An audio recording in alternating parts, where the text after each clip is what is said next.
Hi guys, welcome to DD nature. இன்னைக்கு நம்ம சேனல்ல என்ன பார்க்க போறோம், வீடியோக்குள்ள போய் பார்க்கறதுக்கு முன்னாடி நம்ம சேனலை சப்ஸ்கிரைப் பண்ணாதவங்க சப்ஸ்கிரைப் பண்ணுங்க. பக்கத்துல இருக்க பெல் ஐக்கனை ஆல் இன் ஐக்கனை கிளிக் பண்ணுங்க. லைக் பண்ணுங்க, கமெண்ட் பண்ணுங்க, ஷேர் பண்ணுங்க. இப்போ வாங்க வீடியோக்குள்ள போலாம். எப்பொழுதுமே நம்ம வீட்டில் வந்து மகாலட்சுமி வாசம் செய்யணும் அப்படின்னா வெள்ளிக்கிழமை தோறும் வந்து நம்ம பூஜை வந்து செஞ்சுக்கிட்டு இருக்கணும். ஸோ வெள்ளிக்கிழமையில நம்ம வந்து பூஜை செய்யறதுக்கு ரொம்ப மிகப்பெரிய அளவில் நம்மளுக்கு வந்து பலன் கிடைக்கும். மகாலட்சுமியை வந்து வீட்டிற்கு வரவழைக்கக்கூடிய தன்மை இருக்கு. ஸோ மற்ற நாள்லையும் நீங்கள் வந்து மகாலட்சுமியை வழிபடலாம், சிறப்பு தான். இருந்தாலும் உங்களுக்கு வந்து இந்த வெள்ளிக்கிழமையில வந்து மகாலட்சுமி வாசம் செய்யணும் அப்படின்னா அந்த வெள்ளிக்கிழமையில தான் நீங்கள் வந்து வழிபடணும். அது ரொம்பவே விசேஷமான நாள். இன்னொரு முக்கியமான விஷயம் என்னன்னு பார்த்தீங்கன்னா, உங்களுக்கு டைம் இருந்தால் கிடைச்சது அப்படின்னா தினந்தோறுமே சுக்கிரை ஓரையில் மகாலட்சுமியை வழிபடுங்கள். ரொம்பவே விசேஷங்க. அதுக்காக தான் சொல்கிறேன்.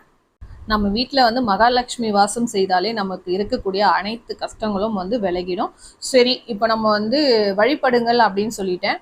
ஸோ பிகினர்ஸ்க்கு, அதாவது தெரியாத இருக்கும் இல்லையா, பூஜை வந்து எப்படி நம்ம வந்து செய்யணும் அப்படின்னு தெரியாத குழந்தைங்களுக்காக நான் சொல்கிறேன். பெரியவங்களாக இருந்தாலும் குழந்தைங்களா இருந்தாலும் தெரியாதவர்களுக்கு ரொம்ப யூஸ்ஃபுல்லாக இருக்கும். வழிபடும் முறையை பற்றி நான் வந்து டீட்டெயிலாக சொல்கிறேன். அதுக்கு ஃபஸ்ட்டு நம்ம வந்து என்ன பண்ணணும்னு பார்த்தீங்கன்னா, பூஜை அறையை சுத்தப்படுத்த வேண்டும். இறைவனின் திருவுருவ படங்கள், சிலைகள் அந்த மாதிரி எது இருந்தாலும் அதை வந்து சுத்தமாக துடைத்து கொண்டு க்ளீன் பண்ணி வச்சிடுங்க. வச்சிட்ட பிறகு நம்ம வந்து மஞ்சள் குங்குமம் எல்லாம் வைங்க. அடுத்து வந்து பூ அலங்காரம் பண்ணுங்க. உங்களால் எந்த அளவுக்கு வந்து அலங்காரம் பண்ண முடியுமோ அந்த அளவுக்கு வந்து அழகாக நம்மளுடைய பூஜை அறையை அலங்காரம் பண்ணிக்கிறது நல்லது. இப்போ சொல்றது ரொம்பவே முக்கியமான ஒரு விஷயம். இதை வந்து நீங்கள் வந்து கடைப்பிடிக்கிறது ரொம்பவே நல்லது.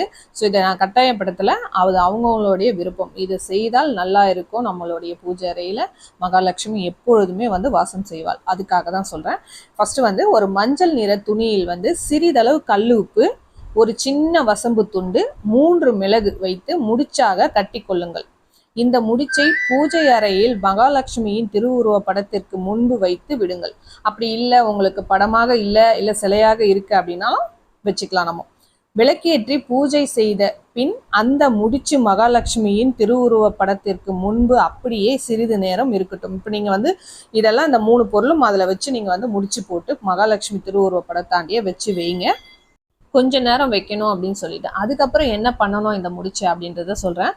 பூஜை முடிந்த பின்பு தூபகாலில் இந்த முடிச்சை எடுத்து வைத்து இந்த முடிச்சில் கொஞ்சமாக நெய் விட்டு மேலே ஒரு பச்சை கற்பூரம் வைத்து பற்ற வைத்து விடுங்கள். பச்சை கற்பூரம் நம்ம ஆல்ரெடி வீடியோவில் சொல்லியிருக்கோம். நம்மளுடைய பூஜை அறையில் வைக்க வேண்டிய ஒரு முக்கியமான பொருட்களில் பச்சை கற்பூரமும் உண்டு. ஸோ அதுல இருந்து நம்ம கொஞ்சம் எடுத்து அந்த முடிச்சு மேலே வச்சு பற்ற வைத்துக் கொள்ளுங்கள் அப்படின்னு சொல்லிட்டேன். எரியும் போதே கொஞ்சமாக தேன் விடலாம். தேன் எதுக்கு அப்படின்னு பார்த்தீங்கன்னா, அந்த தேன் வந்து நெருப்பை வந்து சாந்தி செய்வதற்காக. ஸோ நீங்கள் வந்து இதை வெடிச்சு அழகாக வந்து அந்த தூப கலசத்துலேயே வந்து வச்சு எரிய விட்டுருங்க. நான் இந்த முறையை வந்து நான் பூஜை அறையில் செய்யும் பொழுது உங்களுக்கு நேரடியாகவே நான் அடுத்த விலாகில் வந்து உங்களுக்கு காமிக்கிறேன், வெள்ளிக்கிழமை அன்னைக்கு. ஸோ இப்போ வந்து நம்ம வந்து நேரடியாக காமிக்க முடியாததுனால நான் வந்து உங்களுக்கு பதிவாக வந்து கொடுக்குறேன். அது வந்து உங்களுக்கு வந்து பயனுள்ளதாக இருக்கும். அதுக்காக தான் இந்த புகையை வந்து என்ன பண்ணணும் அப்படின்னு பார்த்தீங்கன்னா, உங்களுடைய வீடு முழுவதும் காண்பித்து விட்டு மீண்டும் பூஜை அறையில் வைத்து விட வேண்டும்.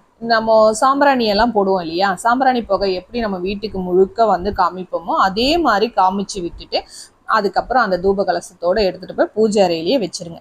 பின் அந்த புகை சூழ்ந்த இடத்தில் 5 நிமிடங்கள் அமர்ந்து உங்களுக்கு இருக்கக்கூடிய கஷ்டங்கள் எல்லாம் சரியாக வேண்டும் பிரார்த்தனை செஞ்சுக்கோங்க. துன்பங்கள் எல்லாம் தவிடு பொடியாக வேண்டும், தடைகள் எல்லாம் நீங்க வேண்டும் என்று பிரார்த்தனை செய்து கொள்ளுங்கள். உங்களுக்கு என்ன பிரச்சனை இருந்தாலும் நீங்க வந்து இந்த புகை மூட்டம் நீங்க போட்ட பிறகு உடனே வந்து பூஜை அறையாண்ட உட்கார்ந்து உங்களுடைய கஷ்டங்கள் எல்லாத்தையுமே வந்து முறையிடுங்க. ரொம்பவே வந்து ரிசல்ட் உங்களுக்கு நல்லாவே கிடைக்கும். அதுக்காக தான் சொல்லிட்டு இருக்கேன். இந்த வழிபாட்டினை 3 வெள்ளிக்கிழமைகளில் முயற்சி செய்து பாருங்கள். நல்ல முன்னேற்றம் தெரியும் உங்களுக்கு. அப்படி தெரிஞ்சதுன்னா எனக்கு கமெண்ட் பாக்ஸ்ல கமெண்ட் பண்ணுங்க எப்படி இருக்கு அப்படின்றத. நம்ம வெறுமனே வந்து மகாலட்சுமியை வழிபடுங்கள், பூஜை பண்ணுங்கள் அப்படின்னா நம்மளுக்கு வந்து அந்த பலன் வந்து உடனே கிடைச்சிடாது.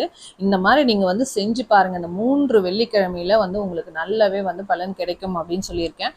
இந்த வழிபாட்டின் நன்மைகள் என்ன அப்படின்றதையும் வந்து உங்களுக்கு ஷேர் பண்ணணும் இல்லையா, ஸோ அதையும் சொல்லிடுறேன். இந்த வழிபாட்டின் மூலம் வீட்டில் உள்ளவர்களுக்கு நிம்மதியான சூழ்நிலை உண்டாகும். 1, சண்டைகள் நீங்கி வீட்டில் சகல ஐஸ்வர்யமும் பெறுவீர்கள். இது இருந்தாலே நம்மளுக்கு வந்து நிறைய கஷ்டங்கள் வந்து தீர்ந்துடும் இல்லையா. அடுத்து பணம் சம்பந்தப்பட்ட பிரச்சனைகள் எதுவாக இருந்தாலும் நீங்கிடும். சுபகாரிய தடை அல்லது குழந்தைகளுக்கு ஏதேனும் ஆரோக்கியத்தில் எந்த பிரச்சனைகள் இருந்தாலும் அதுவும் சரியாகிவிடும். இந்த கடவுளை நம்பி நம்ம இந்த பூஜை செய்யும் பொழுது ரொம்பவே நல்ல ஒரு பாசிட்டிவ் வைப்ரேஷன் இருக்கும் நம்மளுக்கு. ஸோ நம்ம நல்லா இருந்தால் போதும், அடுத்தவங்க நல்லா இருக்கக்கூடாது அப்படின்லாம் நினைக்கவே கூடாது. நம்ம நல்லா இருந்தாலும் அடுத்தவங்களும் நல்லா இருக்கணும் அப்படின்னு நினைக்கணும். அப்படி நினைச்சாலே நமக்கு பாதி கஷ்டங்கள் தீர்ந்து கடவுள் நம்மளுக்கு நல்ல ஒரு ஆசீர்வாதம் கொடுப்பாங்க. ஸோ அதை எப்போவுமே மறக்காதீங்க. ஸோ இந்த பதிவு உங்களுக்கு ரொம்ப யூஸ்ஃபுல்லாக இருக்கும்னு நினைக்கிறேன். அப்படி யூஸ்ஃபுல்லாக இருந்துச்சுன்னா ஒரு லைக் பண்ணுங்கள், ஷேர் பண்ணுங்கள், கமெண்ட் பண்ணுங்கள். முக்கியமாக சப்ஸ்கிரைப் பண்ணுங்கள், பக்கத்தில் இருக்க பெல் ஐக்கனை கிளிக் பண்ணுங்கள், கூடவே ஆல் இன் ஐக்கனையும் கிளிக் பண்ணுங்கள். அப்போ தான் நான் போடுற ஒவ்வொரு வீடியோ உங்கள் மொபைலுக்கு உடனே நோட்டிஃபிகேஷன் வரும். ஸோ ஒரு லைக்கும் போட்டுருங்க இந்த வீடியோ பிடிச்சிருந்தா. தேங்க்யூ ஃபார் வாட்சிங்.